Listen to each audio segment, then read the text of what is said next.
মাল্টিফ্যাবস লিমিটেডের উদ্যোগে কাশিমপুর স্কুল মাঠ, কাশিমপুর তো একটা কারাগার আছে না?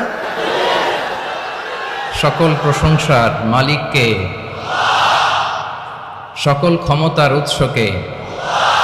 কেউ যেটা পারে না পারে কে, কেউ যেটা দেখে না দেখে কে, কেউ যেটা শোনে না শোনে কে। সে আল্লাহ তাআলার দরবারে আমরা শুকরগুজার হচ্ছি। সবাই পড়ে নিয়েছি কালিমাতুশ শুকর, আলহামদুলিল্লাহ। মাল্টিফ্যাবস লিমিটেডের উদ্যোগে কাশিমপুর স্কুল মাঠ, কাশিমপুর তো একটা কারাগার আছে না? কোন দিকে? বায়ে। আচ্ছা আচ্ছা, আলহামদুলিল্লাহ। ওনারা শুনতে পাচ্ছে নাকি? আচ্ছা, আলহামদুলিল্লাহ। মাইক দেয় নাই? 80টা মাইক দিছেন? 80টা? তো যারা অসুস্থ এরা ঘুমাবে কেমনে এখন? আমি প্রায় বলি যে এই তাফসির মাহফিলগুলো ট্রেডিশন আমাদেরকে পরিবর্তন করে দিতে হবে। বাইরে খুব বেশি মাইকের দরকার নাই, আর দিলেও রাত 11টা 11:30টার পরে আর না, এবং 11:30টার মধ্যে পারলে মাহফিল ক্লোজ করে দেয়া, যাতে করে 12টার মধ্যে যে সবাই ঘুমিয়ে আবার ফজরের নামাজ জামাতে পড়ার দরকার আছে না নাই? জামাতে পড়ার দরকার আছে। এগুলো আমাদের খেয়াল রাখা দরকার। অন্যকে কষ্ট দিয়ে কিছু করা যাবে না। অনেকে অসুস্থ থাকে, আবার অনেক হিন্দু ভাইরা আছে, তাদেরকে জোর করে আমাদের তাফসীর শোনানোর কোনো দরকার নাই। লা ইকরাহা ফিদ্দীন, দিনে জবরদস্তি নাই, বাড়াবাড়ি নাই। This is the beauty of Islam. এটাই ইসলামের সৌন্দর্য। আমরা ইসলামের সৌন্দর্যকে প্রকাশ করব। আমরা ন্যারো মাইন্ডেড হব না। আমাদের নবী কি ন্যারো মাইন্ডেড ছিলেন না ব্রড মাইন্ডেড ছিলেন? আমরাও ব্রড মাইন্ডেড হব। রাজি আছেন তো সবাই? আল্লাহ তুমি তৌফিক দাও। শুকরিয়া, আমাকে রেখেছেন প্রধান আলোচক। আমার আগে কথা বলেছে হাফেজ মাওলানা মুফতি সাইফুজ্জামান ভাই, কথা বলেছেন মাওলানা মুফতি মাসুম বিন সিরাজ ভাই, কথা বলেছেন মাওলানা কারি আব্দুল হাই মাহমুদ সাইফুল্লাহ আল হুসাইনি। আমার আগেই যিনি কথা বলেছেন, চমৎকার আলোচনা করে, ঠিক কিনা? ডক্টর আব্দুল্লাহ জাহাঙ্গীর আলাইহি রাহমা, ওনার সুযোগ্য ছাত্র, যেমন শিক্ষক তেমন ছাত্র। বাপকা বেটা সিপাহী কা ঘোড়া কুছ না হতো থোড়া থোড়া। ডক্টর আব্দুল্লাহ জাহাঙ্গীরের থোড়া থোড়া পেলেই আমাদের সাইফুল্লাহ ভাইয়ের জীবনটাকে উজালা করে দিবে কে? অসাধারণ আলোচনা করে। জুমার মিম্বারে বসে বসে কন্টেম্পোরারি ইস্যু নিয়ে কথা বলে। This should be the uppermost quality of a খতিব। একজন খতিবের কোয়ালিটি তো এমন হবে, সমাজে কন্টেম্পোরারি এখন কি যাচ্ছে এগুলো নিয়ে কথা বলা। মুসলিম উম্মায় আমাদের কি ক্রাইসিস, আমাদের কি সংকট, এই সংকট থেকে উত্তরণের উপায় কি, এগুলো জুমার মিম্বার থেকে ঘোষণা আসার দরকার আছে না নেই? আমাদের আব্দুল হাই মাহমুদ সাইফুল্লাহ ভাই এই কন্টেম্পোরারি বিষয়গুলো নিয়ে কথা বলে। আমরা তার জন্য দোয়া করি, আমার ভাই যেন আরো চমৎকার কথা আমাদেরকে উপহার দিতে পারে। আল্লাহ তুমি তৌফিক দাও। প্রধান অতিথি আলহাজ মহিউদ্দিন ফারুকি, চেয়ারম্যান মাল্টিফ্যাবস লিমিটেড। ভাই আপনি, আপনার বাবা, উনি সিঙ্গাপুরে আছে না? অনেক অসুস্থ, ভাইজান দোয়া চেয়েছে, আমরা ওনার জন্য দোয়া করি, আল্লাহ যেন ওনাকে তাড়াতাড়ি সুস্থ করে দেয়। তো যারাই এই প্রোগ্রামের জন্য কষ্ট করেছেন তাদের সবাইকে আল্লাহ জাযা খায়ের দান করুক। আমরা সবাই পড়ি আমিন। আর কথা বলা যাবে না। সম্মানিত সুধী, আমি চাইব অল্প কয়েক মিনিট যতক্ষণ কথা বলি আপনাদের কান দুটো খরগোশের মতো খাড়া করে আমার দিকে রাখতে হবে। পারা যাবে? মাশাআল্লাহ।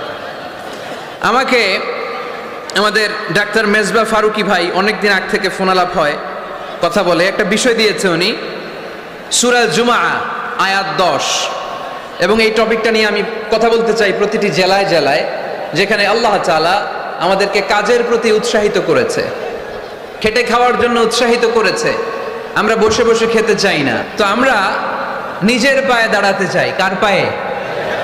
আমরা স্বাবলম্বী হতে চাই। কে হতে চাই? কাজ করার অনেক সুযোগ আছে। Just you have to generate new ideas, priceless ideas, you have to generate this. আপনাকে নতুন নতুন আইডিয়া দিতে হবে। নতুন নতুন আইডিয়া দিলেই আপনি মার্কেটে হিট করে ফেলবেন। আজকে সব গোমর ফাঁস করে দিয়ে গেলাম। কোটিপতি আর মিলিয়নিয়ার বিলিয়নিয়ার হালাল পন্থায় যারা হতে চাও, your job is just produce new idea. নতুন নতুন কি লাগবে? আইডিয়া লাগবে। আইডিয়ার অনেক দাম। এই যে কিছুদিন আগে উবার নামে একটা কোম্পানির নাম শুনেছো তোমরা? কি নাম? গাজীপুরে চলে, শুধু শহরে না, ঢাকায়। আমি ওদের ব্যাপারে একটা রিপোর্ট পড়ে অবাক হয়েছি। এই উবারের কোনো পুঁজিপাতি কিছু নাই, ওদের কিছু অফিস আর স্টাফ, মানুষের গাড়ি দিয়ে ওরা ব্যবসা করে। মানে কইয়ের তেল দিয়ে কি ভাজে? কই ভাজে। এটাও বুঝেন আপনারা? কইয়ের তেল দিয়ে কই ভাজা। ওরা just they launch a company and they set up some staff. Company আছে, স্টাফ আছে, আর একটা মোবাইল অ্যাপস আছে। এই মোবাইল অ্যাপসের মধ্যে দিয়ে where you intend to go, কোথায় যেতে চান লিখবেন, কোন জায়গা থেকে যেতে চান লিখবেন, গাড়ি এসে হাজির। আপনি টাকা পে করে দিবেন, ওই টাকার একটা পার্সেন্টেজ ওই কোম্পানির মধ্যে চলে যাবে। What an idea! সারা বিশ্বে এখন শুরু হয়েছে। আমেরিকার সান ফ্রান্সিসকো একটা স্টেট আছে, সেখান থেকে তারা এই উবারের কার্যক্রম শুরু করেছে। 775টা শহরে উবারের এই অপারেশন কার্যক্রম চালু হয়েছে। 63টা দেশে ওদের সেন্টার আছে। আমাদের ঢাকাতেও আছে না নাই? আমি অবাক হলাম, 2018 সালে ওদের প্রফিট, ওদের রেভিনিউ হচ্ছে 11.27 billion US dollar, 11.27 billion dollar. Could you imagine that? আপনি কি কল্পনা করতে পারেন? বসে বসে অন্যের গাড়ি দিয়ে, অন্যের মাল সামান দিয়ে, অন্যকে খাটিয়ে কোটি কোটি টাকার ব্যবসা। তারপরে এই যে আমাদের প্রত্যেকের একটা অ্যাকাউন্ট আছে এক জায়গায়, কি নাম? কি বুক? কি বুক? সবাই জানেন? হুজুর আপনারও আছে? মাশাআল্লাহ। এই যে ফেসবুকের জন্য আমরা খেটে যাচ্ছি, দিন নাই রাত নাই, আমরা যে স্ক্রলিং করছি, লাইক দিচ্ছি, শেয়ার দিচ্ছি, we all are the staff of Facebook. আমরা সবাই ফেসবুকের এমপ্লয়ি, কাজ করে যাচ্ছি। Just idea. এই আইডিয়া দেওয়ার কারণে কোটি কোটি বিলিয়ন ডলারের ওর মালিক বানাই দিছে কে? এজন্য নতুন নতুন আইডিয়ার দরকার আছে না নাই? আমাদের বাংলাদেশের ছেলেদের ভালো আইডিয়া আছে, তার প্রমাণ ওরা বানাইছে উবার, আমরা বানাইছি পাঠাও। আমরা বানাইছি কি? পাঠাওয়ে চড়ছেন কারা কারা দেখি? ওরে আল্লাহ, all are the smart guys, মাশাআল্লাহ, হাত নামান। পাঠাও তো উবারের চেয়ে আরো দুর্দান্ত আইডিয়া। প্রাইভেট কার যেতে পারে না জ্যামের মাঝখানে, কিন্তু পাঠাও হচ্ছে মোটরসাইকেল রাইড, চিপাচাপা দিয়ে চলে যায়। আছে না নাই? তো এরপরে নতুন কি আসবে, এই দায়িত্বটা তোমার। তোমার মাথা থেকে বের করতে হবে এই এন্টারপ্রেনারশিপ, নতুন করে উদ্যোগী হতে হবে। এই ভাইয়ের মতো বিলিয়নিয়ার হতে চাও, মিলিয়নিয়ার হতে চাও, you have to generate new ideas. নতুন নতুন আইডিয়াই তোমাকে হালাল পন্থায় বিলিয়নিয়ার বানাতে পারে, ঠিক কিনা? আত-তাজিরা সাদুক আল-আমিন মা'আন নাবিয়্যিন ওয়াস সিদ্দীকিন ওয়াশ শুহাদা'i ওয়াস সালিহিন। আমানতদার, সত্যবাদী ব্যবসায়ী কিয়ামতের দিন নবীদের সাথে, শাহিদদের সাথে, সিদ্দীকিনদের সাথে, সৎ কর্মশীল ব্যক্তিদের সাথে দাঁড়িয়ে যাবে। চিৎকার করে পড়েন সুবহানাল্লাহ। এজন্য নতুন নতুন যত আইডিয়া আছে এগুলো আমাদের মাথা থেকে বের করতে হবে, তাহলেই আমাদের ব্যবসায় বরকত দিবে কে? সম্মানিত সুধী, তাই বলছিলাম আমরা নিজের পায়ে দাঁড়াতে চাই, আমরা কিছু করে দেখাতে চাই, আমরা স্বাবলম্বী হতে চাই। পরিশ্রম করতে হবে, পরিশ্রমের কোনো বিকল্প নেই। There is no alternative way to struggle. Struggle তোমাকে করতেই হবে। কেউ তোমাকে তোমার জন্য স্পেস তৈরি করে দিবে না। এই পৃথিবীতে কেউ কাউকে জায়গা দেয় না, এই পৃথিবীতে এসে জায়গা করে নিতে হয়। চিৎকার দিয়ে বলো ঠিক কিনা? হুঙ্কার দিয়ে পৃথিবীবাসীকে জানিয়ে দিতে হয় আমি এসেছি। মায়ের পেট থেকে যখন আমরা বেরোই, আমরা কি বলি? ওয়াও ওয়াও বলে নিজের অস্তিত্বের জানান দেই যে আমি এসেছি, এই পৃথিবীতে আমি জায়গা করে নিতে এসেছি। Life is not a bed of roses. এই পৃথিবী ফুলের বিছানো সজ্জা নয়। এখানে কষ্ট করতে হবে, পরিশ্রম করতে হবে, ঘাম ঝরাতে হবে। পরিশ্রমের ঘামে যে লোনা পানি থাকে, ওই লোনা পানিতে জন্ম নেয় সফলতার বীজ। এজন্য পরিশ্রম করতে হবে। সব নবীরা পরিশ্রমী ছিলেন, সব নবীরা কাজ করেছেন। সূরা জুমার এই 10 নম্বর আয়াতে আল্লাহ তাআলা আমাদেরকে মোটিভেট করে শিখাতে চেয়েছেন যে স্বাবলম্বী হও, নিজের পায়ে দাঁড়াও, কাজের সময়ে কাজ, নামাজের সময়ে নামাজ। আজকে এই স্লোগানটা এই মাহফিলের শুরুতে, মাঝখানে, শেষে বারবার বলে আমরা মুখস্থ করে নিয়ে যাব। কাজের সময় সবাই বলেন নাই তো? সবাই বললে তো এই প্যান্ডেল কাঁপতে শুরু করবে। কাজের সময় এইভাবে আওয়াজ করতে হবে, পারা যাবে? নামাজের সময়, কাজের সময়, নামাজের সময়, সিনেমা দেখার সময় দেখা যাবে না? কাজের সময়, নামাজের সময়, এটা মনে থাকবে? মুখস্থ করা যাবে তো? আল্লাহ রাব্বুল ইজ্জা সূরাতুল জুমার 10 নম্বর আয়াতে মূলত আমাদেরকে এই মেসেজটাই দিতে চেয়েছেন। কাজের সময় কাজ, নামাজের সময়। فإذا قضيت الصلاة فانتشروا في الأرض وابتغوا من فضل الله واذكروا الله كثيرا لعلكم تفلحون سبحان الله পড়েন। আল্লাহ বললেন যখন তোমাদের নামাজ শেষ হয়ে যায়, ফাইদা কুদিয়াতিস সালাত, যখন সালাত শেষ হয়ে যায়, ফান্তাশিরু ফিল আরদি, জমিনে ছড়িয়ে পড়ো, ওয়াবতাগু মিন ফাদলিল্লাহ, আল্লাহর দেয়া ফজল তালাশ করো, রিজিক তালাশ করো, ওয়াযকুরুল্লাহা কাসীরান, আল্লাহর জিকির বেশি বেশি করো, লাআল্লাকুম তুফলিহুন, তোমাদেরকে সফল বানায়া দিবে কে? সিস্টেমটা খেয়াল করেন। ফাইদা কুদিয়াতিস সালাহ, যখন সালাত শেষ, ফান্তাশিরু ফিল আরদ, when you are done with your salah, spread out to your workplace, তোমার কাজের জায়গায় চলে যাও। নাকি মসজিদে বসে থাকবেন? নামাজ শেষে কি করতে হবে? কাজের জায়গায় চলে যেতে হবে। এটা ইসলামের নিয়ম, এটা বিশ্বনবীর সুন্নাহ, এটা আল্লাহর দেয়া পদ্ধতি। ফাইদা কুদিয়াতিস সালাতু, যখন সালাত শেষ হয়ে যাবে, ফান্তাশিরু ফিল আরদ, জমিনে ছড়িয়ে পড়ো, ওয়াবতাগু মিন ফাদলিল্লাহ, আল্লাহর রিজিক তালাশ করো। জমিনের মধ্যে আল্লাহর ফাদাল আছে, রিজিক আছে, এই রিজিকগুলো তালাশ করো। মসজিদে বসে থাকলে এই ফদল বা রিজিক কি পাওয়া যাবে? যাবে না। মসজিদে ঢুকলে রহমত পাওয়া যায়। গাজীপুরের ভাইয়েরা আওয়াজ তুলে বলেন, মসজিদে ঢুকলে কি পাওয়া যায়? এজন্য মসজিদে যখন আমরা ঢুকি, কোন পা দিয়ে ঢুকি? ডান পা দিয়ে ঢুকেই আমরা বলি আল্লাহুম্মা ফতাহলি আবওয়াবা রাহমাতিক, ও আল্লাহ, open for us the door of your mercy, আল্লাহ আমাদের জন্য আপনার সব রহমতের দরজাগুলো খুলে দেন। কারণ মসজিদে ঢুকলেই রহমত দেয় কে? আর মসজিদ থেকে যখন বের হই তখন রহমত নয়, তখন পাওয়া যায় ফদল, যে ফদলের কথা আল্লাহ ইয়াতে বললেন, ওয়াবতাগু মিন ফাদলিল্লাহ, এই ফদল মানে হচ্ছে রিজিক। তাই মসজিদ থেকে যখন বেরোই, কোন পা দিয়ে বেরোই? আর কি দোয়া পড়ি? আওয়াজ করে বলেন, আল্লাহুম্মা ইন্নী আসআলুকা মিন ফাদলিক, মানে হে আল্লাহ, আমি আপনার কাছে আপনার ফদল চাই, রিজিক চাই। দুনিয়ার কেউ রিজিক দিতে পারে না, রিজিক দিতে পারে কে? এই রিজিক আমি আপনার কাছে চাই। আবার আল্লাহ বললেন, হুয়াল্লাযী জাআলা লাকুমুল আরদা যালুলা ফামশু ফি মানাকিবিহা ওয়া কুলু মির রিজকি ওয়া ইলাইহিন নুশুর। তিনি তো এমন সত্য, যিনি তোমাদের জন্য জমিনটারে বানিয়েছেন সাহালাতুল মাসালিক, সহজে হাঁটা যায়, চলা যায়, চারা বীজ রোপণ করা যায়, চাষাবাদ করা যায়। আল্লাহ বললেন, জমিনের আনাচে কানাচে ঘুরে বেড়াও, জমিনের মধ্যে তোমাদের জন্য রিজিক রেখে দিয়েছে কে? এই জমিনের সব জায়গায় রিজিক আছে। আপনি জমিনের পাহাড়ে যাবেন, পাহাড়েও রিজিক আছে। জানেন পাহাড়ে কি চাষ হয়? হ্যাঁ, জুম চাষ হয়। বাংলাদেশের পাহাড়ে জুম চাষ হয়, আর মালয়েশিয়ার পাহাড়গুলোতে সব চাষ হয়। মালয়েশিয়া একটা জায়গা আছে ক্যামেরুন হাইল্যান্ড, ভাই গেছিলেন নাকি? ৬,০০০ ফিট উপরে, ঠান্ডা, প্রচন্ড ঠান্ডা। আমি প্রায় যাই, ওখানকার চা বাগানের স্নিগ্ধ হাওয়া আমাকে টানে খুব, বাতাসটা খুবই ক্লিন, ভাল লাগে। ওই ক্যামেরুন হাইল্যান্ডে ৬,০০০ ফিট উপরে ওরা করেছে ফুলের বাগান, ফলের বাগান, চায়ের বাগান, স্ট্রবেরির বাগান, মধুর চাষ করে।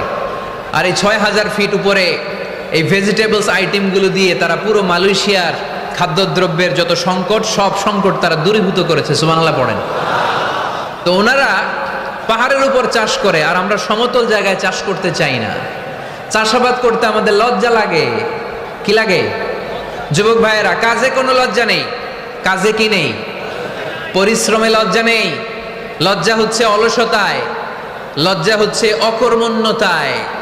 আমরা কাজ করে খেতে চাই, পরিশ্রম করে খেতে চাই। রাজি আছো সবাই? এখন অনেকে রুফ গার্ডেনিং করে। রুফ গার্ডেনিং মানে ছাদের, বাসার ছাদের উপরে কি সুন্দর পেঁপে গাছ, আম গাছ। আমি নিজে দেখেছি, নিজেরা খায়, আশেপাশের প্রতিবেশীদের সবাইকে দেয়, বাজারে বিক্রিও করে। নিউ আইডিয়া, রুফ গার্ডেনিং করো। তারপর একসাথে হাঁসের চাষ হয়, পানিতে হাঁসগুলো ভেসে বেড়ায়, আর নিচে মাছের চাষ হয়। এরকম অনেক যুবক আছে যারা এগুলো করে করে স্বাবলম্বী হয়েছে। আমরা এগুলো করতে চাই না, আমাদের লজ্জা লাগে।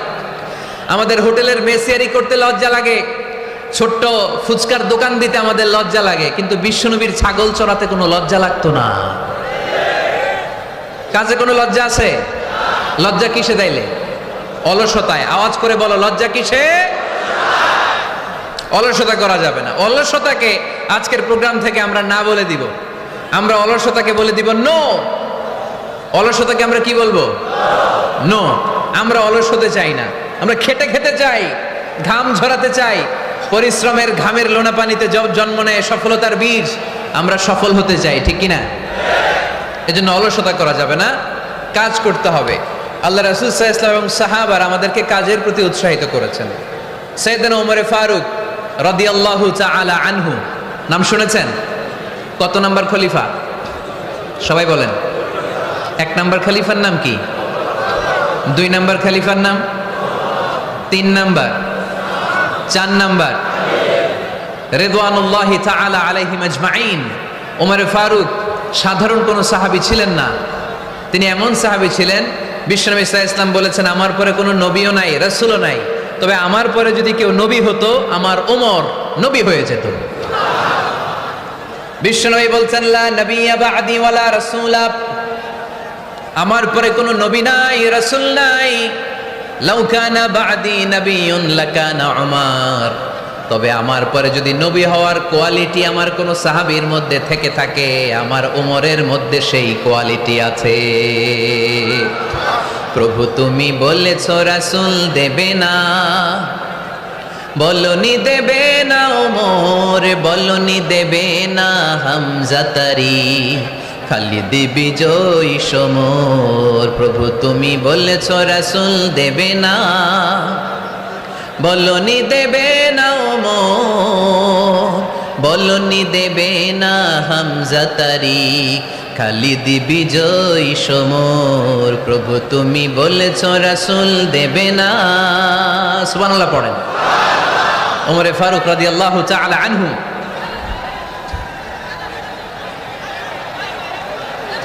ভাইজান দোয়া করে দিই, কষ্ট হচ্ছে অনেক। শেষ করে দিব, আলোচনা শেষ করে দিব। আর কয়েক মিনিট শুনবেন? শুনবেন? শুনবেন তো বারবার এরকম আওয়াজ করলে কি শোনা যাবে? এই ছেলেরা, এই অডিও শোনো না তোমরা? অডিও, অডিওতে চেহারা দেখা যায় নাকি? বসো, তোমরা অডিও শুনবে, এরা ভিডিও দেখবে। বসো, আওয়াজ নাই। আমি শুরুতেই বলেছি কানগুলো খরগোশের মতো খাড়া করে শোন। অডিও রেকর্ডের মধ্যে কি চেহারা দেখা যায়? এখানে যারা দেখতে পান ওই দিকে তাকা, ওই যে ওই যে ওখানে প্রজেক্টর আছে, আওয়াজ করা যাবে না। আলোচনার মাঝখানে বক্তাকে এত ডিস্টার্ব করলে বক্তা তার আলোচনার ফ্লো হারিয়ে ফেলে। সে কি বলছিল এটা সে ভুলে যায়। সে মাথার মধ্যে কি কি পয়েন্টস, কি কি মেসেজগুলো শেয়ার করার জন্য সে আগাচ্ছিল এটা সে ভুলে যায়। এজন্য আর কয়েক মিনিট কথা বলবো, আর কষ্ট দিব না আপনাদেরকে, একটু চুপ থাকবেন। দ্বিতীয় খলিফার নাম কি ছিল? সবাই বলেন, কি নাম? সাইয়েদনা ওমর ফারুক রাদিয়াল্লাহু তাআলা আনহু। উনারে মুনাফিকরা খুব ভয় পেত। কারা? মুনাফিক চিনেন তো? ভিতরে এক বাইরে আরেক, তার নাম? সবাই বলেন, ভিতরে এক বাইরে আরেক, তার নাম মুনাফিক। ইউযহিরু খিলাফা মা ইউবতিন, আরবিতে কি বলে? ইউযহিরু খিলাফা মা ইউবতিন, প্রকাশ করে একটা, ভিতরে আরেকটা। ভিতরে এক বাইরে আরেক, তার নাম? সবাই বলেন, ভিতরে এক বাইরে আরেক, তার নাম? আমরা কি মুনাফিক হতে চাই? এরা যখন যে সুবিধাজনক অবস্থানে থাকে তখন তার সাথে থাকে। ডান দিকে যে বলে আপনি ভালো, আমি আপনার দলের লোক। বায়ে যে বলে আরে না এটা খারাপ, আপনি ভালো, আমি আপনার দলের লোক। এরকম আছে না নাই? যখন যে ক্ষমতায় তখন তারে তেল মারে। যেদিকে বৃষ্টি আর তুফান ওইদিকে ছাতা ধরে। আছে না নাই? বাংলাদেশে একটা গান চলছিল কিছুদিন, শুনতাম, মধু হই হই বিষ হাবাইলা। সূরাতুল মুনাফিকুনের তাফসীর বোঝানোর জন্য এটা আমার জন্য খুব সহজ ছিল। মধু হই হই বিষ হাবাইলা। বলে মধু, বলে কি? বাটির মধ্যে নিয়ে আসছে, বলে এটা মধু, বলে কি? আসলে এটা কি? জোরে বলেন। আমরা কি মুনাফিক হতে চাই? না। আমরা কি হতে চাই? মুনাফিকরা হচ্ছে এদিকেও যায় না আবার ওদিকেও যায় না, মুযাবযাবিন, They all the time long in dilemma. They don't know where to go. They don't know where to proceed. কোন দিকে যাবে জানে না, ডানেও না বায়েও না, নেহি এদার নেহি ওদার, দারমিয়ান মে সাদার বাদার। এরকম আছে না? উপর দিয়া ফিটফাট, ভিতর দিয়া সদরঘাট। সদরঘাট এখনো ফিটফাট হয় নাই। তো এই মুনাফিকের অবস্থা হচ্ছে উপরে ফিটফাট, ভিতরে সদরঘাট। আমরা কি মুনাফিক হতে চাই? কি হতে চাই? মুমিন হতে চাই। এই মুনাফিকের দলগুলো মদিনাতুল মুনাওয়ারাতে ওমরে ফারুককে খুব ভয় পেত।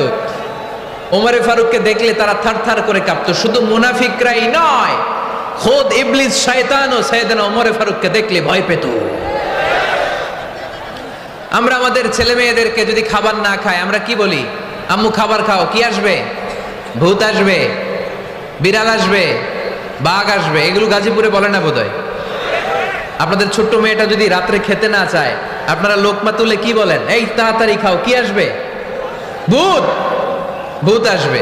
তো মদিনার সমাজে মদিনার ছোট্ট কচিকাচা সোনারমণিরাও রাতে খেতে চাইতো না। মদিনাতুল মুনাওয়ারার মায়েরা রাত্রিবেলা খাবার নিয়ে বাচ্চাদেরকে বলতো, মা তাড়াতাড়ি খাও, হা হুয়া ইয়াতি উমর, ওই যে উমর আসতেছে। উমর ইসলামের দ্বিতীয় খলিফা।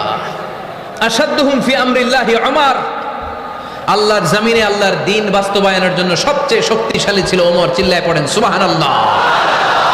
এই ওমরে ফারুক রাদিয়াল্লাহু তাআলা আনহু যে রাস্তা দিয়ে হাঁটতো, শয়তান ওই রাস্তা রেখে দিয়ে অন্য রাস্তা দিয়ে হাঁটতো। মা সালাকা শাইতানু ফাজ্জান সালিকান ইল্লা সালাকা ফাজ্জান গায়রা ফাজ্জিক। বিশ্বনবী বলছেন, ওমর, শয়তান তোমারে দেখে এত ভয় পায়, তুমি যে রাস্তা দিয়ে হাঁটো, শয়তান তোমারে দেখলে ওই রাস্তা রেখে দিয়ে অন্য রাস্তা দিয়ে হাঁটে। চিল্লায় পড়েন সুবহানাল্লাহ। এদিকে কি হয়েছে? লোড বেশি হয়ে গেছে। এলাকায় কি এটাই সবচেয়ে বড় মাঠ? এর চেয়ে বড় মাঠ আর নাই। কি হয়েছে ওইখানে? কি হয়েছে? ধাক্কা আসছে, ধাক্কা। বসেন না, একটু বসেন না। মন্ত্রী মহোদয় আসছে? মন্ত্রী মহোদয় আসতেছে উনি? মাশাআল্লাহ।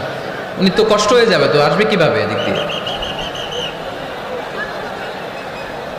একটু জিকির করি, লা ইলাহা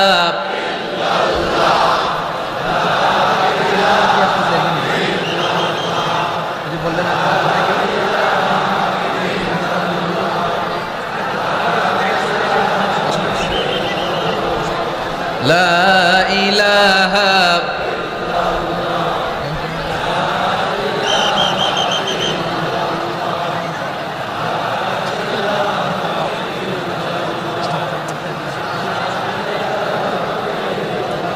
সুবহানাল্লাহ আলহামদুলিল্লাহ লা ইলাহা ইল্লাল্লাহ সুবহানাল্লাহ।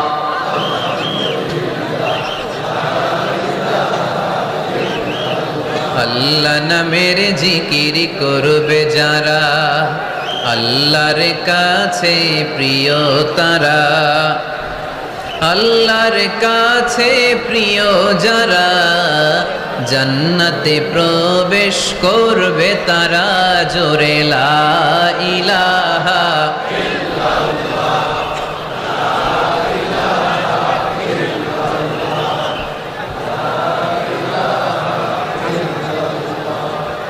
লা ইলাহা ইল্লাল্লাহ লা ইলাহা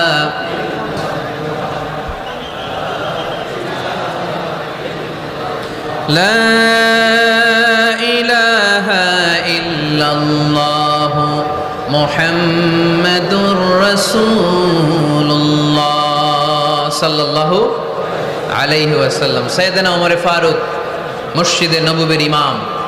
মসজিদে নববীর কি ইমাম? আপনারা শুনতেছেন? এই ছেলেরা বসে যাও, বসে যাও, বসে যাও, বসে যাও। সাইয়েদনা ওমর ফারুক মসজিদে নববীর ইমাম। এদিকে তাকান, আমার দিকে তাকান, আমার দিকে তাকান।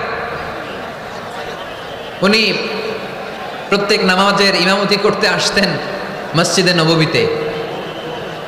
জোহরের নামাজে ইমামতি করলেন, ইমামতি করে দেখলেন নামাজ শেষ, সবাই বের হয়ে চলে যায়। এটাই ইসলামের নিয়ম, ঠিক কিনা? ফাইদা কুদিয়াতিস সালাতু ফান্তাশিরু ফিল আরদ ওয়াবতাগু মিন ফাদলিল্লাহ। নামাজের সময় খায়া ফেলাইছি, নামাজের সময় কাজের সময়, নামাজের সময় কাজের সময়। ফাইদা কুদিয়াতিস সালাহ, যখন নামাজ শেষ হয়, ফান্তাশিরু ফিল আরদ, জমিনে ছড়িয়ে পড়ো। এটা ইসলামের আইন। তার মানে আল্লাহ বোঝাতে চাইলেন নামাজের সময় মসজিদে চলে যাও। নামাজ যখন শেষ হয়ে যাবে, শিক্ষক চলে যাবে স্কুলে, কৃষক চলে যাবে ফসল খেতে, মেম্বার অব দ্য পার্লামেন্ট চলে যাবে সংসদ ভবনে, ব্যবসায়ীরা চলে যাবে শপিং মলে, ঠিক কিনা? কাজে চলে যাও।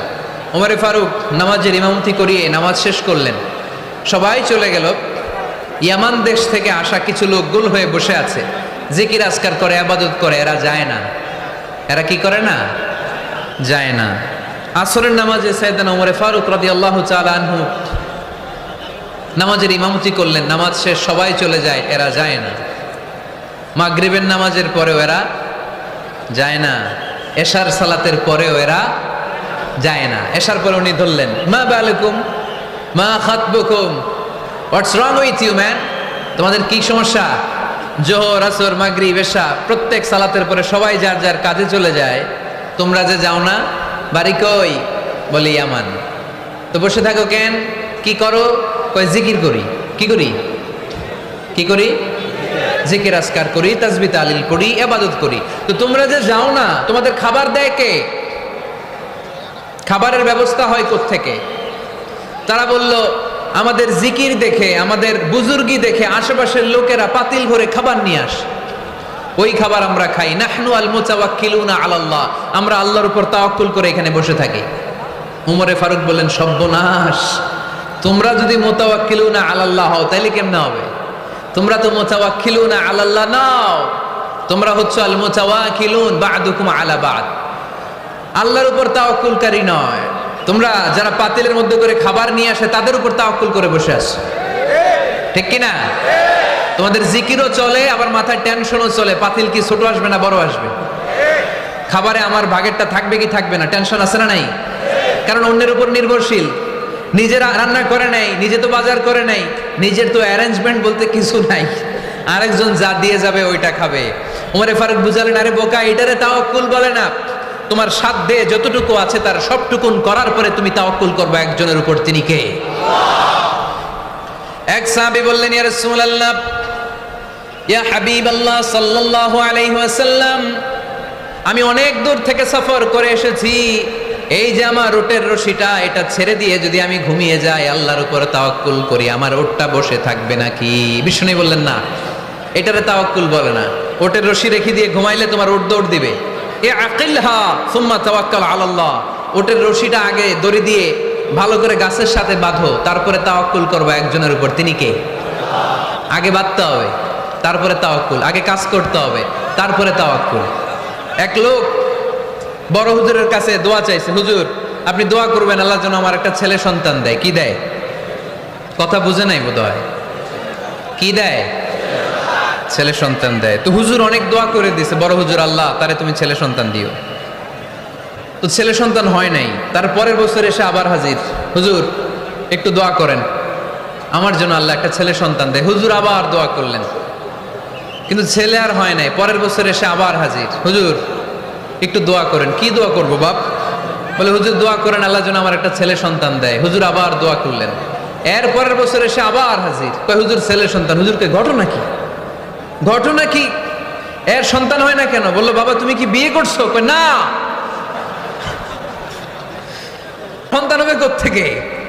আগে তো বিয়ের পর্বটা সার, তারপরে তাওয়াক্কুল করবি কার উপর? বিষ্ণু বললেন, তাগদু খেমাসান তারুহু বিতানান, পাখিগুলোর মতো যদি সকালবেলা তাওয়াক্কুল করে বের হয়ে যাও, প্রতিটা পাখি, আপনাদের গাজীপুর এলাকায় পাখির বাসা আছে নাকি? কি পাখি আছে? বাবুই পাখি, হ্যাঁ কি পাখি? সব আছে।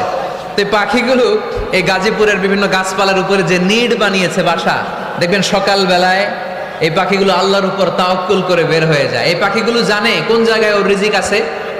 এই পাখিগুলোর রিজিকের ব্যবস্থা করলো কে? সারা দিন শেষে পাখিগুলো আবার ওদর পূর্তি করে এই পাখিগুলোরে নিড়ে ফিরিয়ে দেয় কে? জানে না কোথায় খাবার আছে। আমাদের ফ্রিজ আছে, ফ্রিজ, ডিপ ফ্রিজ, 7 দিনের বাজার করে ডিপ ফ্রিজের মধ্যে খাবার রেখে দেই। পাখিদের ডিপ ফ্রিজ আছে নাকি? আমাদের টাকা বেশি ঘরের মধ্যে হয়ে গেলে ব্যাংকের মধ্যে অ্যাকাউন্টে ফেলে দিয়ে আসি। পাখিদের কোনো ব্যাংক অ্যাকাউন্ট আছে নাকি? আহা, তারুহু তাকদু খিমাসান তারুহু বিতানান। সকালবেলা পাখিগুলো কিচির মিচির আল্লাহর জিকির করে বের হয়ে যায়। বিকেলবেলা প্রতিটা পাখির পেটে খাবার দিয়ে আবার ফিরিয়ে দেয় কে? এটার নাম তাওয়াক্কুল। ওমরে ফারুক বললেন, তোমরা যা করছো এটা তাওয়াক্কুল নয়। নামাজের পরে বের হয়ে যাবা, আল্লাহর জমিন যে আবাদ করবা, কৃষি কাজ করবা, ব্যবসা করবা, বাণিজ্য করবা, চাকরি করবা, আবার নামাজের সময় ঘরে আসবা। এর মাধ্যমে তোমার ঘরে যে হালাল রিজিকের ব্যবস্থা আল্লাহ করে দিবে, এটার নাম হলো তাওয়াক্কুল। পড়েন সুবহানাল্লাহ। গোটা জমিনটা আমাদের, গোটা জমিন আমাদের জন্য আল্লাহ দিয়েছেন। যেখানে যাবেন রিজিকের ব্যবস্থা আছে না নাই? আপনাদেরকে শোনাইছি না যে বাংলাদেশের পাহাড়ে কি চাষ হয়? ওখানে জুম রেখেছে আল্লাহ। মালয়েশিয়ার ক্যামেরুন হাইল্যান্ডে আল্লাহ ফলের বাগান, ফুলের বাগান রেখেছে। আবার আপনি সাগরের মধ্যে নামলে রিজিক আছে না নাই? কি আছে? মাছ। সুবহানাল্লাহ কইবেন না?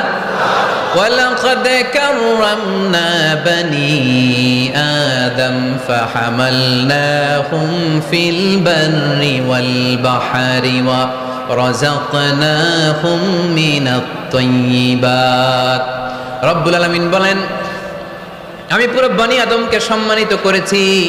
জলে স্থলে সব জায়গায় মানব জাতিকে বিচরণের সুযোগ করে দিয়েছি। আর মানুষের জন্য আমি আল্লাহ হালাল রিজিকের ব্যবস্থা করেছি। সুবহানাল্লাহ পড়েন। হালাল রিজিকের ব্যবস্থা আল্লাহ করেছেন। এজন্য everyone should be energetic, everyone should be active. আমাদেরকে অ্যাক্টিভ হতে হবে, এনার্জেটিক হতে হবে। শ্রম করে করে, কষ্ট করে করে আমাদেরকে আগাতে হবে। স্রষ্টা আমাদেরকে একটা যুদ্ধে ঠেলে দিয়েছেন, সংগ্রাম করে করে আমাদেরকে বেঁচে থাকতে হয়, ঠিক কিনা? এই জমিনে যখন আমরা এসেছি তখনই আমি সংগ্রাম করেছি। বিশ্বাস করেন, একজন স্বামীর 1 ফোঁটা বীর্যের মধ্যে যদি 20 কোটি শুক্রাণু না থাকে, কয় কোটি? আরো জোরে।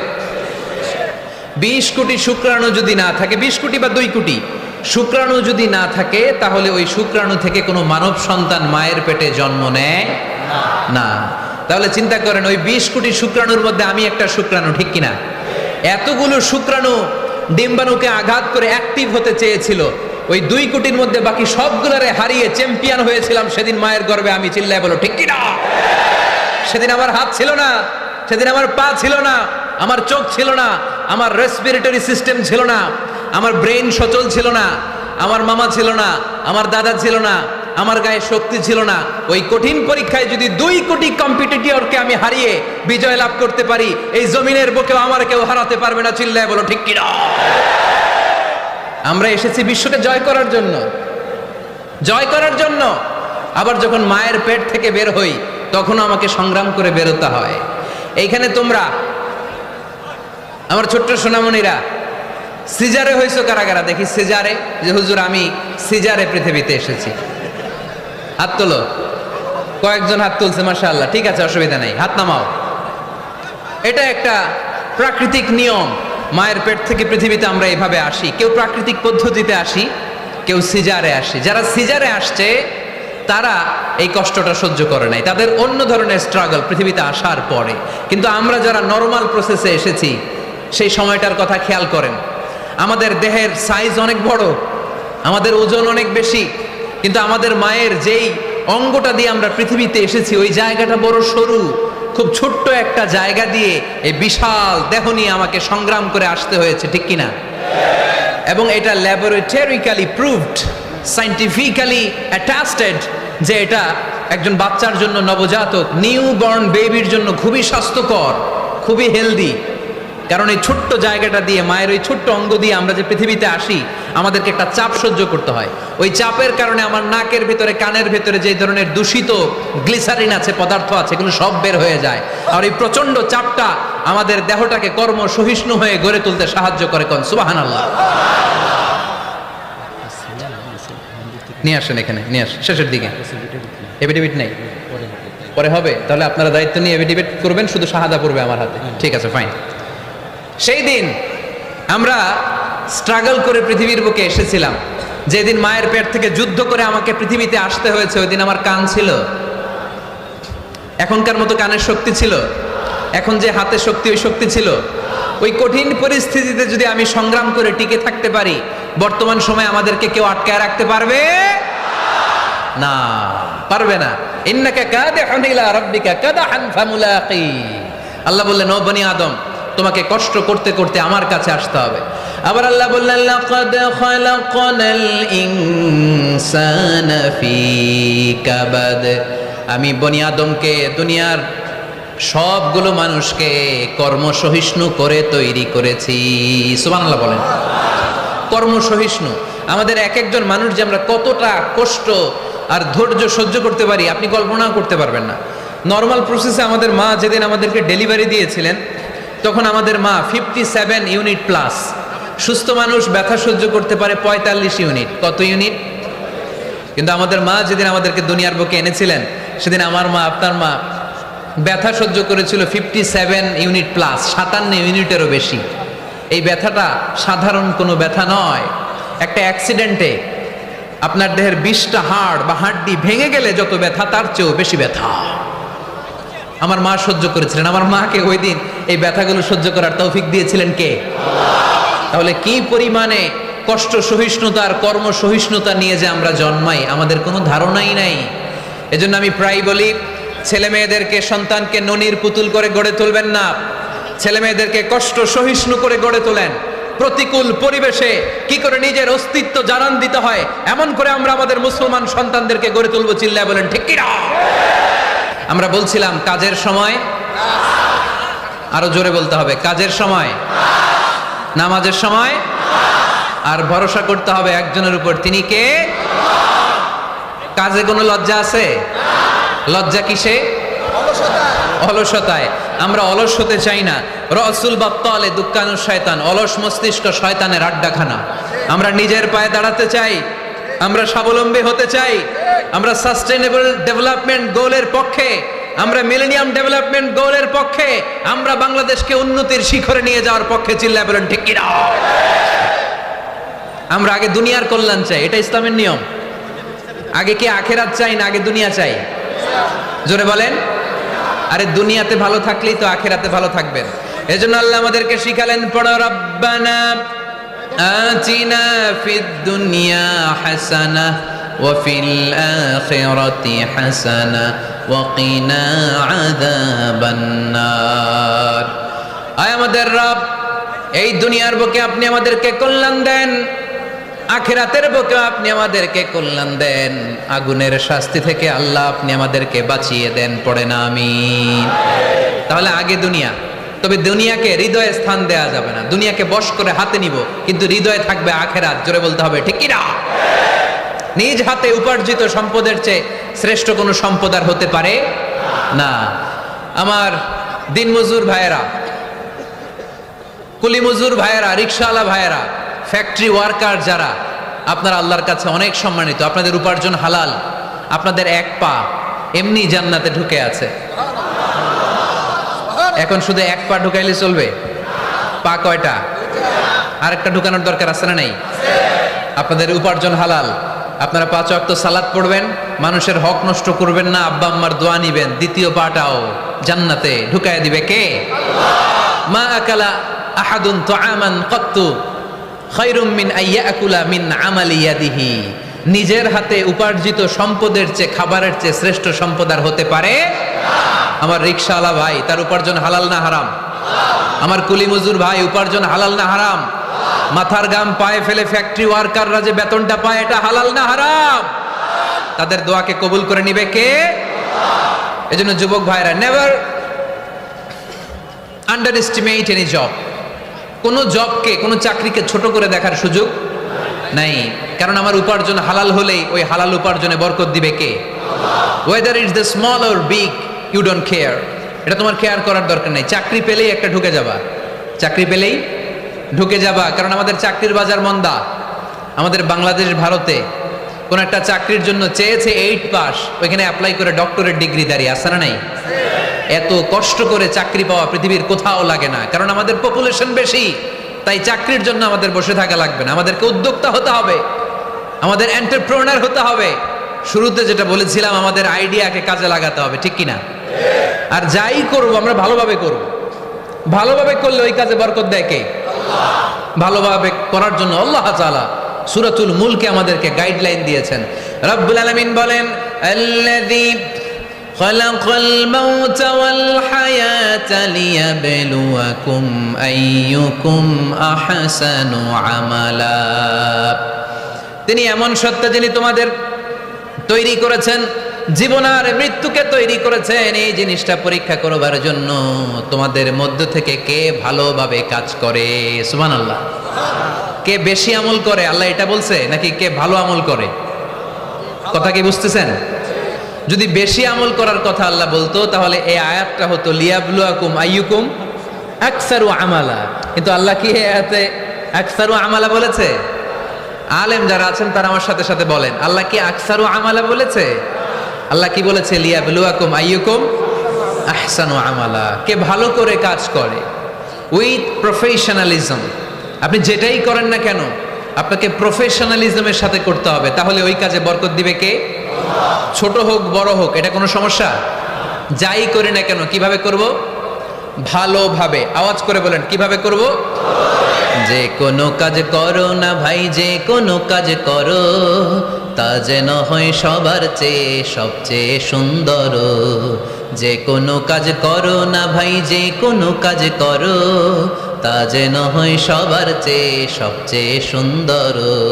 হোক না সেটা পড়া লেখা, রঙের ভাষায় ছবি আঁকা, হোক না সেটা পড়া লেখা, রঙের ভাষায় ছবি আঁকা, হোক না সেটা সামান্য কাজ কিংবা মহত্তর, তা যেন হয় সবার চেয়ে সবচেয়ে সুন্দর।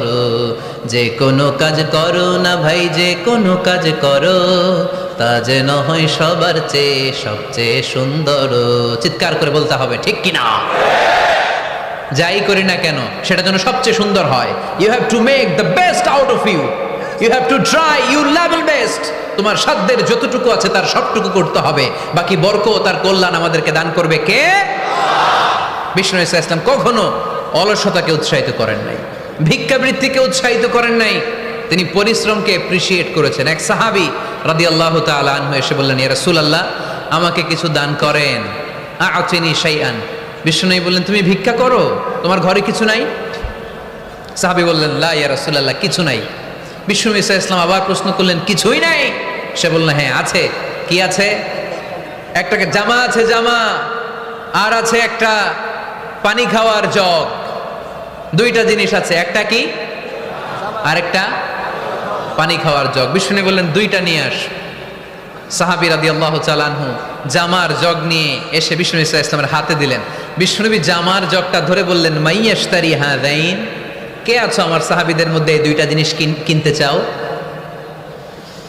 এক সাহাবী দাঁড়িয়ে বললেন, ইয়া রাসূলুল্লাহ ইয়া হাবিবাল্লাহ আনা আশতারিহিমা বিদিরহাম। এই দুইটা জিনিস, একটা জামা একটা পানি খাওয়ার জগ, আমি 1 দিরহাম দিয়ে কিনে নিতে চাই। পড়েন সুবহানাল্লাহ। বিশ্বনবী বললেন, 1 দিরহাম তো কম হয়ে যায়, 1 দিরহামের চেয়ে বেশি দিয়ে কেনার মতো যদি কেউ থাকে একটু হাত তোলো। মাইয়াজিদু আলা যালিক, এর চেয়ে বেশি দাম দিয়ে কেনার মতো কেউ আছো নাকি? আরেক সাহাবী হাত তুলে বললেন, ইয়া রাসূলুল্লাহ ইয়া হাবিবাল্লাহ আশতারিহিমা বিদিরহামাইন, আমি 1 দিরহাম নয় আপনার সম্মানে 2 দিরহাম দিয়ে জিনিসগুলো কিনে নিতে চাই। 2 দিরহাম। বিষ্ণু বললেন, ওকে ফাইন, ডান, 2 দিরহামে বিক্রি হয়ে যাবে। দিয়ে দেওয়া হলো। 2 দিরহাম নিয়ে বিষ্ণু ইসলাম ওই আগন্তুক ভিক্ষুক সাহাবীর হাতে দিয়ে বললেন, যাও 1 দিরহাম দিয়ে তোমার পরিবার পরিজনদের জন্য খাবার কিনে নিয়ে যাও, আর 1 দিরহাম দিয়ে একটা কুঠার কিনে নিয়ে আসো। কি কিনে নিয়ে আসো? সবাই বলেন। কুঠার চিনেন আপনারা? কুঠার দিয়ে কি করে? গাছ কাটে। ওই সাহাবী আর 1 দিরহাম দিয়ে একটা কুঠার কিনে নিয়ে আসলেন। বিশ্বনবী সাল্লাল্লাহু আলাইহি ওয়াসাল্লাম নিজ হাতে ওই কুঠারের একটা হাতল লাগায় দিলেন। সুবহানাল্লাহ পড়তে পারলেন না মজা করে? হাতল ছাড়া কুঠার ধরা যায়? ধরা যায় না। বিশ্বনবী কাঠের একটা হাতল লাগাই দিলেন। এই হাতলটা দিয়ে বিশ্বনবী বললেন, try to imagine the attitude of the last messenger Muhammad সাল্লাল্লাহু, he changed the world for the better and made us better creature. তার নাম কি?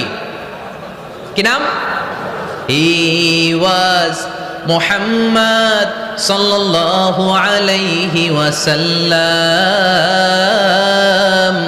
Muhammad, mercy upon mankind, teacher of all mankind, Abul Qasim, Ya Habibi, Ya Muhammad, Ya Shafi'i, Ya Muhammad, Khairu Khalqillahi Muhammad, Ya Mustafa, Ya Imam al-Mursalin, Ya Mustafa, Ya Shafi'al Alamin. পড়েন সবাই।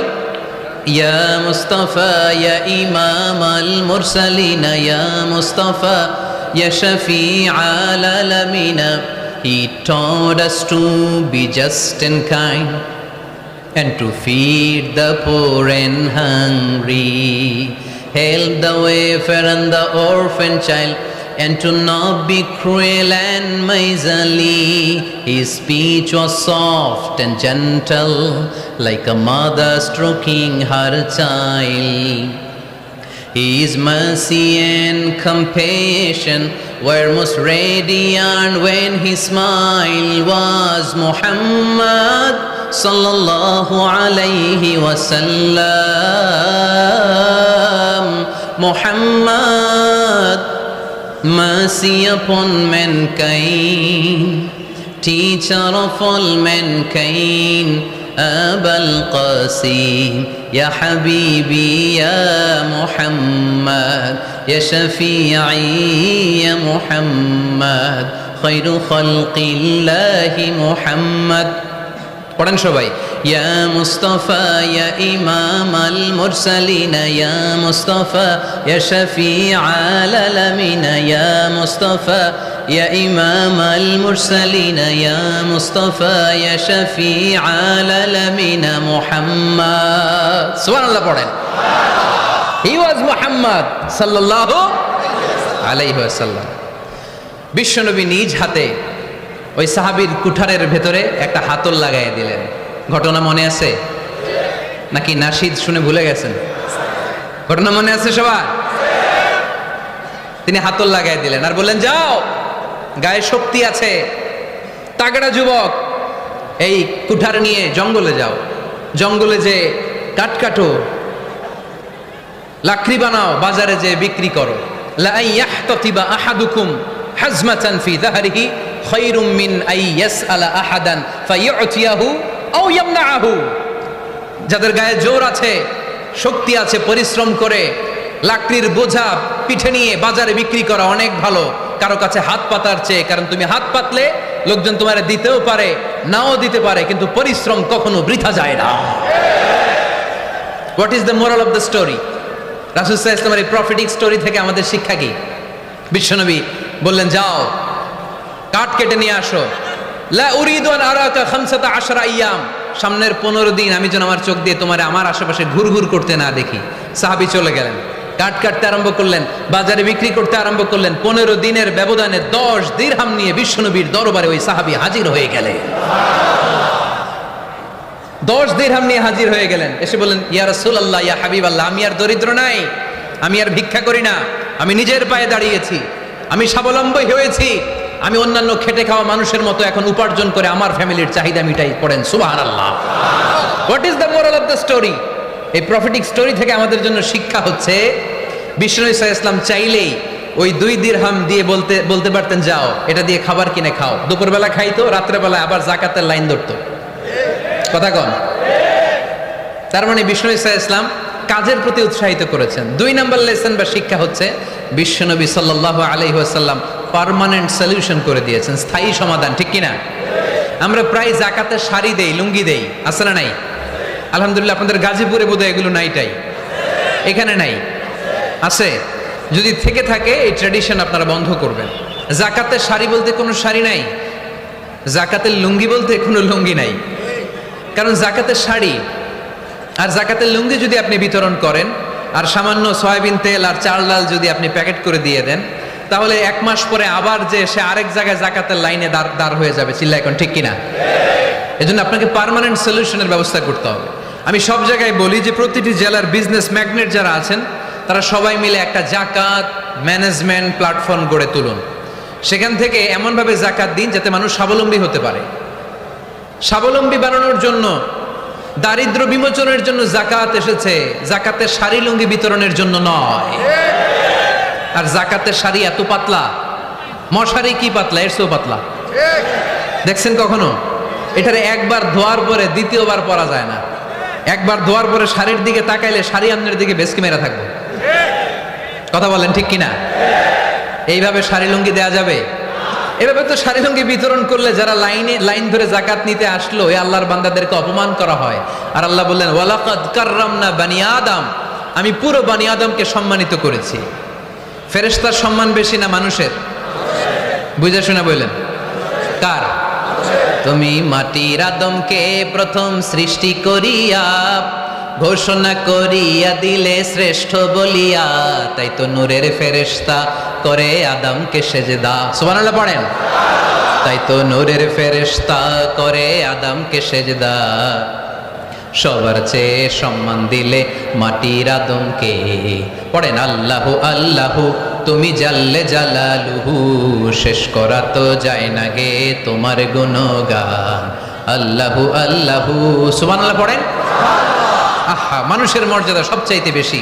এজন্য জাকাত যারা নিতে আসে তাদেরকে অপমান করা যাবে না। এর কারণ জাকাত দিয়ে আপনি কোনো করুণা করেননি, বরং ওরা জাকাত নিয়ে আপনাকে এই ফরজ ইবাদত করার সুযোগ করে দিয়ে আপনার প্রতি করুণা করে গিয়েছে। আওয়াজ করে বলেন ঠিক কি না? অনেকে মনে করে আমি জাকাত দিয়ে আমি মনে দয়া করছি, আমি মনে হয় করুণা করছি। আচ্ছা, যারা গরিব ওরা যদি জাকাত না নেয় ওর সমস্যা আছে? নিমুনা জাকাত। কিন্তু আমি যদি বলি দিমুনা, আমার খবর আছে না নাই? আমার জন্য দেয়া ফরজ, ওর জন্য নেয়া ফরজ না। তাই আমি দিয়ে করুণা করিনি, ও আমার কাছ থেকে জাকাত নিয়ে জাহান্নামের আগুন থেকে আমাকে বাঁচিয়ে ও আমাকে দয়া দেখিয়েছে।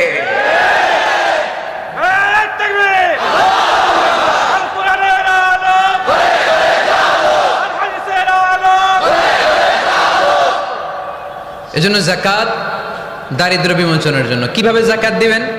আপনি জাকাতের টাকা দিয়ে খেয়াল করবেন, একটু ক্রস চেক করে নিতে হবে, ডবল চেক করে নিতে হবে যেই ফ্যামিলিতে জাকাত দিবেন কর্মক্ষম উপার্জনের মতো করতে পারে এরকম ছেলে আছে কিনা। থাকলে ওর একটা অটো রিক্সা কিনে দেন, সিএনজি কিনে দেন, ওই সিএনজি চালিয়ে ওর ফ্যামিলিটা দিব্যি চলে যাবে, ঠিক কিনা?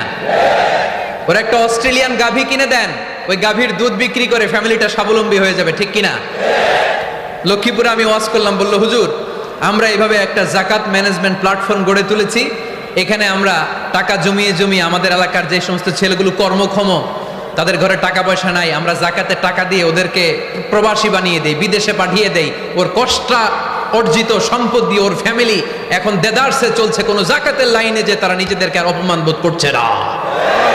এইভাবে জাকাত দিতে হবে। দিলটার একটু খোলেন, হাতটার একটু খোলেন, তাহলে হৃদয়টারে খুলে দিবে কে? দে জাকাত, দে জাকাত তোরা দে রে জাকাত, দে জাকাত, দে জাকাত তোরা দে রে জাকাত। তোর দিল খুলবে পরে, আগে খুলুক হাত। দে জাকাত, দে জাকাত তোরা দে রে জাকাত। পড়েন আমিন। এই জাকাতের মাধ্যমে আমরা আমাদের বাংলাদেশকে স্বাবলম্বী করতে চাই। রাজি আছেন সবাই? সংঘবদ্ধ প্রচেষ্টায় জাকাত আদায় করতে রাজি আছেন? বিশ্বনবী সাল্লাল্লাহু আলাইহি ওয়াসাল্লাম চাইলে এই 2 দিরহাম দিয়ে বিদায় করে দিতে পারতেন, কিন্তু বিশ্বনবী সাল্লাল্লাহু আলাইহি ওয়াসাল্লাম তাকে কাজের প্রতি উৎসাহিত করলেন, পার্মানেন্ট সলিউশন দিলেন। এজন্য অলসতার সাথে ইসলামের কোনো সম্পর্ক আছে? আওয়াজ করে বলেন, অলসতার সাথে সম্পর্ক আছে? অলসতাকে যেন আজকে আমরা কি বলে দিছিলাম? ভুলে গেছি? আরো জোরে। অলসতাকে আজকে আমরা নো বলে দিছি। আমরা কর্মক্ষম। আরে অলস তো হয় মুনাফিকেরা, অলস হয় কারা? وَإِذَا قَامُوا إِلَى الصَّلَاةِ قَامُوا كُسَالَى يُرَاءُونَ النَّاسَ وَلَا يَذْكُرُونَ اللَّهَ إِلَّا قَلِيلًا। সুবহানাল্লাহ পড়েন। মুনাফিকরা যখন নামাজে দাঁড়ায় অলস হয়ে দাঁড়ায়, সোজা হয়ে দাঁড়ায় না। মসজিদে নববীর কাতারগুলোর মধ্যে মুমিনদের সাথে যখন মুনাফিকেরা দাঁড়াতো, অলসের মতো দাঁড়াতো, দেয়ালের মধ্যে হেলান দিয়ে দাঁড়াতো। এরকম আছে না অনেকে অলস? কিন্তু আমরা যারা মুমিন, আমরা নামাজে দাঁড়ালে কি আমাদের হৃদয়ে অলসতা আসে নাকি হৃদয়টা সজীব হয়ে ওঠে? আমাদের হৃদয়কে নামাজে দাঁড়ালে সজীব করে দেয় কে? কিদুশ শাইতানু আলা কাফিয়াতি রাসি আহাদিকুম ইযা হুয়া নাম। আমরা যখন রাতে ঘুমোতে যাই, শয়তান আমাদের মাথার পিছনে অলসতার 3টা গিট মারে। কি মারে? এই যে রশি দিয়ে এরকম বাঁধে, যে এটার গাজীপুরে আপনারা কি বলেন? গিট্টু। হ্যাঁ, গিট্টু। আচ্ছা, তো শয়তান আমরা যখন ঘুমোতে যাই, আমাদের মাথার পেছনে অলসতার 3টা গিট্টু মারে।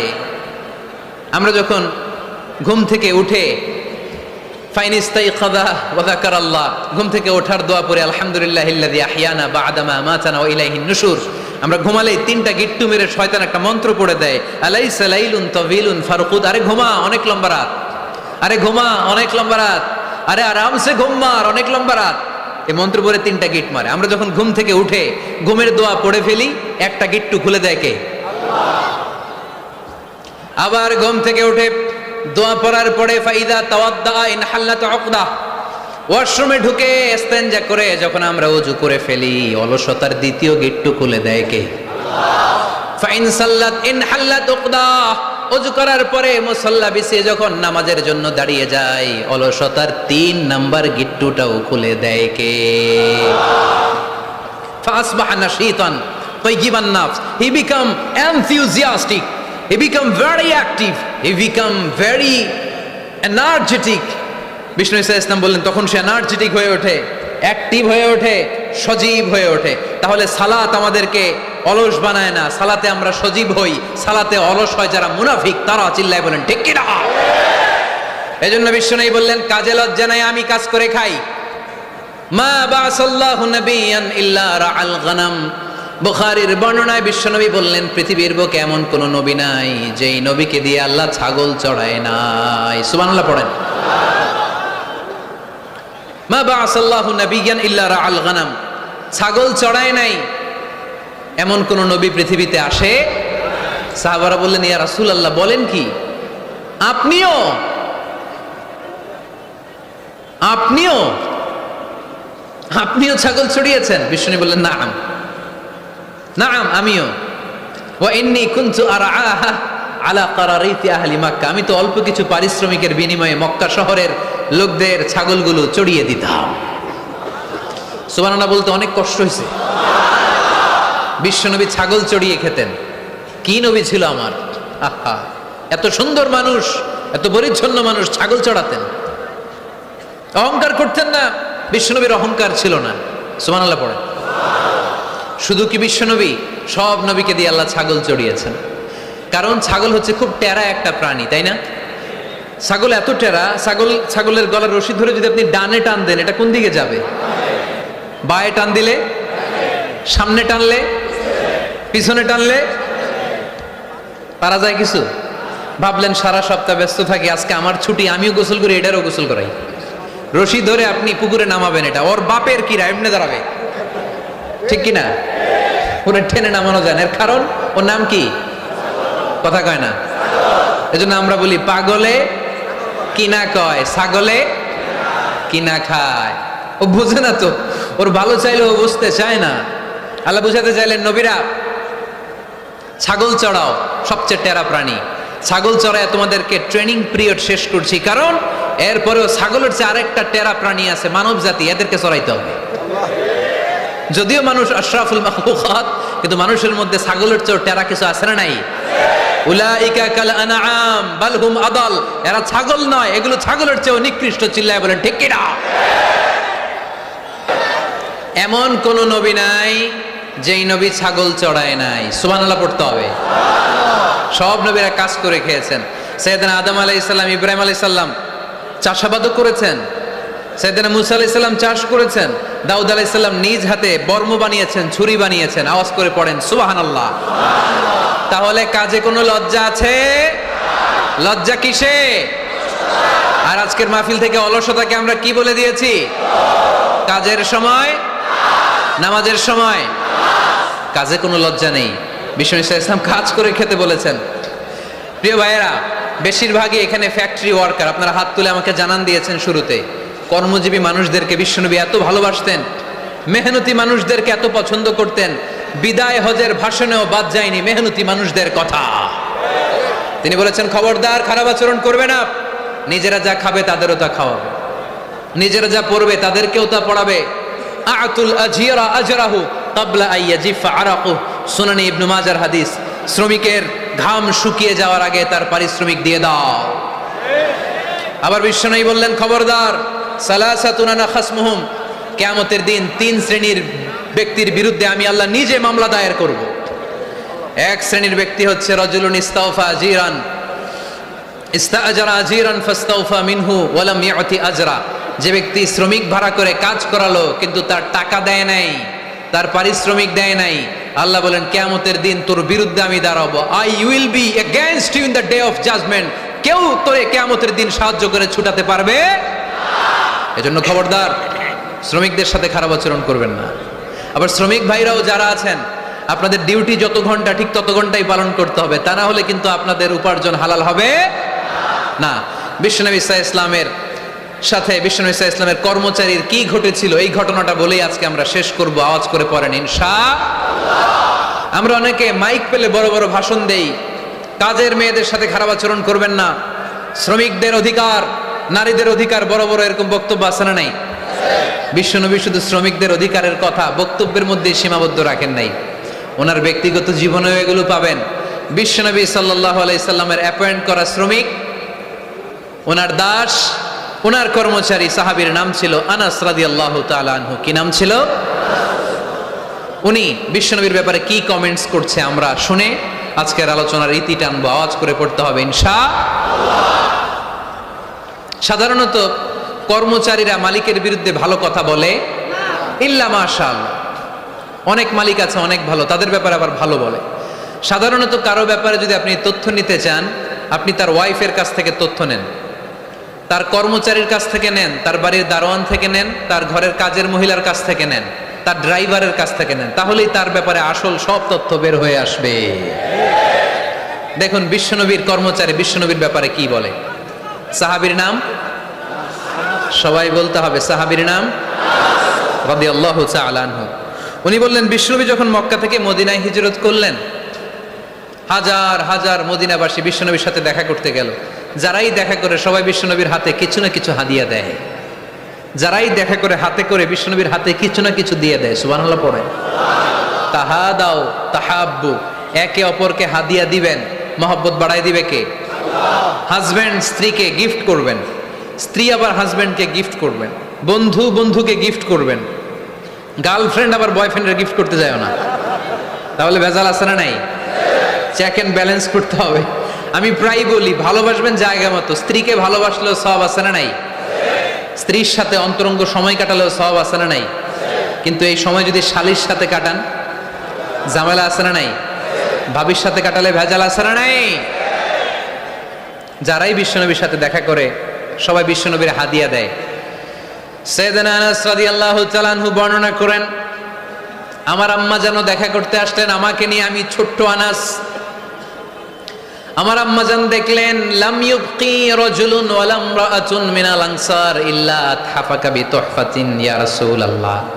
আমার আম্মা এসে বলে, ও রাসূলুল্লাহ, মদিনার যারাই আপনার সাথে দেখা করতে আসলো সবাই এসে আপনারে হাদিয়া দেয়। ওয়া ইন্নী লা আকদিরু আলা মা উতহিফুকা বিহি, ও নবী, আমার তো এমন কোনো সাধ্য নাই যে আমি আপনারে হাদিয়া দেব, আমার কাছে কোনো টাকা পয়সা নাই। ছোট্ট ছেলে আনাসরে নিয়ে এসে বলল, ইয়া রাসূলুল্লাহ, মদিনার সব লোকের আপনার সাথে দেখা করে আর হাদিয়া দেয়, আমি গরিব মানুষ, আমি আপনারে কি হাদিয়া দেব গো নবী? আমার তো হাদিয়া দেওয়ার মতো কিচ্ছু নাই। ইল্লা ইবনি হাদা, আমার নাড়ছেড়া ধন, আমার কলিজার টুকরা সন্তান এই আনাস ছাড়া আমি আমার কলিজার টুকরা সন্তান আনাসরেই আপনারে হাদিয়া দিয়ে দিলাম। খুদ হাদা ইয়া রাসূলুল্লাহ, আমার সন্তান আনাসকে আপনি নেন। ইয়াখদুমুক মা বাদালাক, সে যদ্দুর পারে আপনারে খেদমত করবে। সাইয়েদনা আনাস বলেন, সেদিন থেকে আমি বিশ্বনবীর খাদেম। কি আর খেদমত করব, নবীর মেসওয়াক এনে দেই, জামা এনে দেই। 10 বছর খেদমত করার পরে বিশ্বনবীর খাদেমের মুখে শুনুন বিশ্বনবী কেমন আচরণ করতেন সাইয়েদানা আনাস রাদিয়াল্লাহু তাআলা আনহুর সাথে। সাইয়েদানা আনাস বলেন, খাদিমতু রাসূলুল্লাহি 10 সিনিন, 10টি বছর আমি আমার বিশ্বনবীর পেয়ারা নবীর খেদমত করলাম। ফামা দারাবানি, একদিনের জন্য বিশ্বনবী আমার গায়ে হাত তোলে নাই, পড়েন সুবহানাল্লাহ। ওমা সাব্বানি, একদিনের জন্য আমার গালি দেয় নাই, বকা দেয় নাই। ওমা আবাসা ফি ওয়াজহি, একদিনের জন্য বিশ্বনবী বিরক্তির চেহারা নিয়ে আমার দিকে তাকায় নাই, ভ্রু কুচকে এরকম আমার দিকে তাকায় নাই। আমরা রেগে গেলে বিরক্ত হলে কি করি? আমাদের ভ্রুগুলো কুচকে যায়। আনাস রাদিয়াল্লাহু তাআলা আনহু বললেন, একদিনের জন্য আমার পিট্টি দেয়া তো দূরের কথা, আমাকে পিটানি দেয়া তো দূরের কথা, আমাকে মারে নাই, আমাকে গালি দেয় নাই, কোনোদিন আমার দিকে বিরক্তির সাথে তাকায় নাই। ওয়ালা ক্বালা লি লিমা সানাআতা ওয়ালা লিমা লা সানাআতা, কোনোদিন এও বলে নাই আনাস এটা কেন করলা, ওইটা কেন করো নাই। চিৎকার করে পড়েন সুবহানাল্লাহ।